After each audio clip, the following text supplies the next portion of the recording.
Dalam video ini kita akan lihat berkenaan dengan satu soalan yang berkaitan dengan fungsi trigonometri.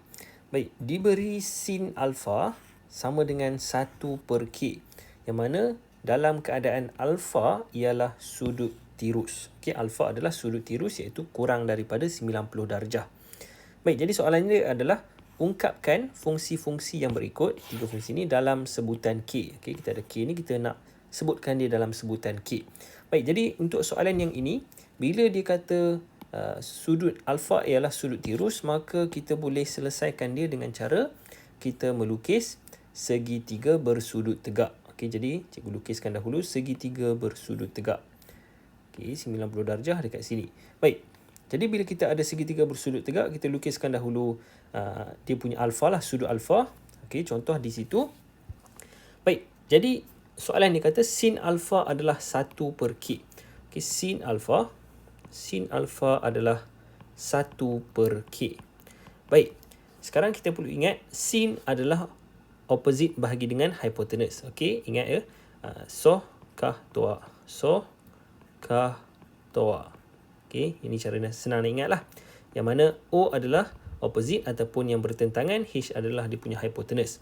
Baik, jadi cikgu boleh tuliskan semula sebagai opposite ataupun yang bertentangan dengan hypotenuse. Baik, jadi sin alfa sama dengan 1 per K.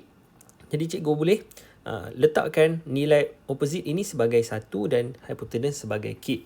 Okey, jadi di sini adalah dia punya sudut yang dia punya bertentangan, sisi yang bertentangan ataupun opposite, dan hypotenuse adalah di atas sini. Jadi ini adalah K. Baik, jadi seterusnya adalah kita perlu cari dia punya adjacent lah. Okey, supaya kita dapat lengkapkan ke semua sisi bagi segitiga ini. Jadi macam mana kita nak cari dia punya adjacent? Okey, adjacent adalah dekat sini lah, dekat garisan yang ini.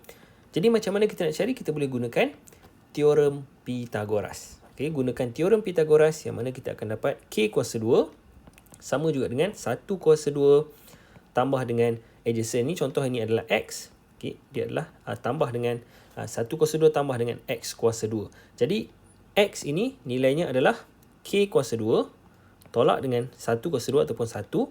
Kemudian kita punca kuasa 2 kan dia.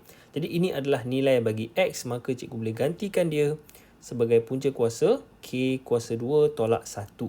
Okey, bila kita dah dapat ini, kita boleh selesaikanlah soalan-soalan yang berkaitan dengan fungsi inilah, okey, yang berkaitan dengan gambar rajah ini. Jadi soalan yang pertama adalah kita perlu ungkapkan fungsi cos alpha. Okey, jadi kita cuba selesaikan soalan yang pertama, cos alpha. Baik, cos alpha, ingat cos adalah adjacent ataupun yang bersebelahan bahagi dengan hypotenuse.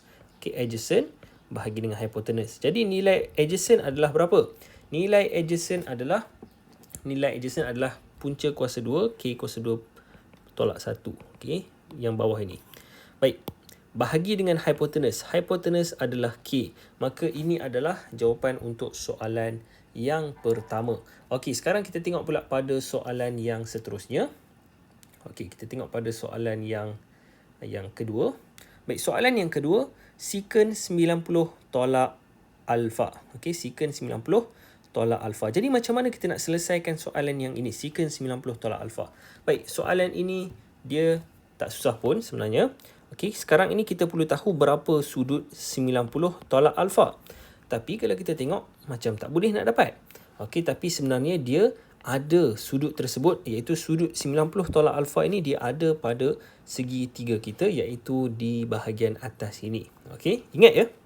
Untuk segitiga, sudut dalaman adalah 180. Okey, kemudian kita tolak dengan sudut tegak ini iaitu 90, maka kita akan dapat 90 darjah. 90 darjah tolak dengan alfa, kita akan dapat sudut yang tinggal ini iaitu sudut di atas. Okey. Jadi 90 tolak alfa adalah sudut yang di atas inilah. Oops. Okey, yang ini adalah 90 tolak dengan alfa. Jadi kita perlu hitungkan secant. Okey. Secant 90 tolak alfa. Okey, ini secant ini adalah sudut, tiga sudut tambahan kita, iaitu yang pertama adalah cosec, okey, cosecant yang bersamaan dengan 1 per sin.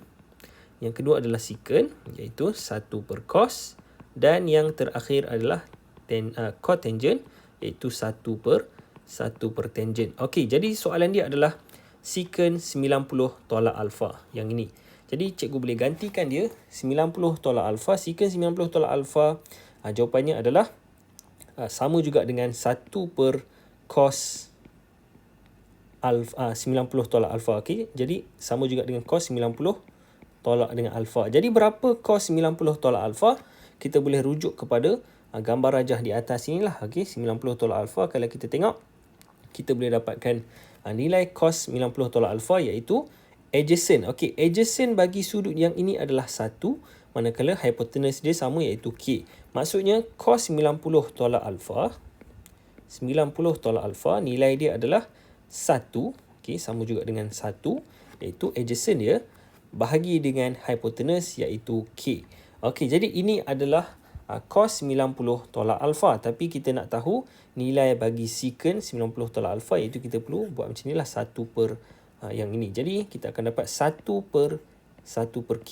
Okey, jadi jawapannya adalah K. Baik. Jadi ini untuk soalan yang kedua. Sekarang kita tengok pula pada soalan yang terakhir. Soalan yang terakhir, cot alfa. Okey. Cot alfa ini adalah sudut tambahan kita lah. Okey. Iaitu 1 per tan. Jadi cikgu boleh tuliskan semula sebagai 1 per tan alfa. Baik, jadi 1 per tan alfa macam mana kita nak hitungkan dia? Kita cari tan alfa. Berapa nilai tan alfa daripada gambar rajah ini? Baik, tan alfa kalau kita perhatikan, tan alfa, cikgu padam dahulu. Okey, kita padam yang ini. Jadi tan alfa adalah opposite. Okey, O bahagi dengan A. Sudut bertentangan bahagi dengan sudut bersebelahan. Opposite bahagi adjacent, iaitu kita akan dapat 1 per dengan punca kuasa K kuasa 2 tolak 1. Jadi kita gantikan ke dalam tan alfa ini, kita akan dapat 1 per punca kuasa K kuasa 2 tolak 1. Okay, K kuasa 2 tolak dengan 1. Baik, jadi jawapan dia adalah punca kuasa K kuasa 2 tolak 1. Okay, jadi ini adalah jawapan untuk soalan yang ketiga. Baik, jika ada apa-apa soalan ataupun tak faham di mana-mana, boleh tuliskan di ruangan komen di bawah dan anda boleh tuliskan di minit yang keberapa supaya cikgu dapat semak semula dekat mana yang anda tidak faham. Okey, jadi kita jumpa lagi pada video yang akan datang.